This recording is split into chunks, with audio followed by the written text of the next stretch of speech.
হরে কৃষ্ণ। আজ আমি আপনাদেরকে দেখাবো আমাদের গ্রামের ছোট ছোট খুদে খুদে বাচ্চারা যে ঝুলন যাত্রা করেছে সেই চিত্রই আজকে আপনাদেরকে আমি দেখাবো। তো এই ঝুলন যাত্রাগুলো গ্রামে দেখা যায়। তো কারা কারা গ্রামে এরকম ঝুলন পেতে বসতে অবশ্যই কিন্তু জানিও। তো আমাদের পাড়ার এই বাচ্চারা এখানে ঝুলন করেছে, তাদের বাড়ি থেকে তাদের খেলার জিনিসপত্র পুতুল পুতুল থেকে শুরু করে আরও যেসব জিনিস আছে খেলার সেগুলোকে সব নিয়ে এসছে। চলুন তাদের মুখে এবার শুনে নিই। তোরা ঝুলন করে কেমন লাগছে? খুব ভালো। কয় টাকা হয়েছে ঝুলনে? 400 টাকা হয়ে গেছে 3 দিনে। 3 দিনের? হ্যাঁ, প্রথম আচ্ছা। দিন করিনি, পরীক্ষা ছিল। পরীক্ষা ছিল, প্রথম দিন করিসনি?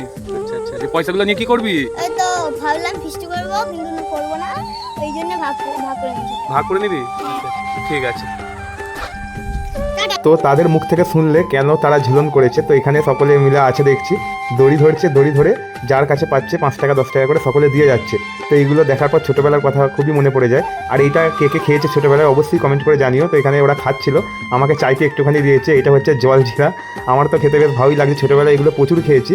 আর একে একজন গয়লা যাচ্ছিল, তো তাকে ধরেছিল, তার কাছে পয়সা ছিল না বলে একে আবার 1 গ্লাস দুধ দিয়ে গেছে। আমি জিজ্ঞাসা করছি দুধটা কী করলি, ও বলছে নাকি রাত্রিবেলা খাবো। তো তোমাদের ওখানে হয় নাকি অবশ্যই কমেন্ট করে জানিও।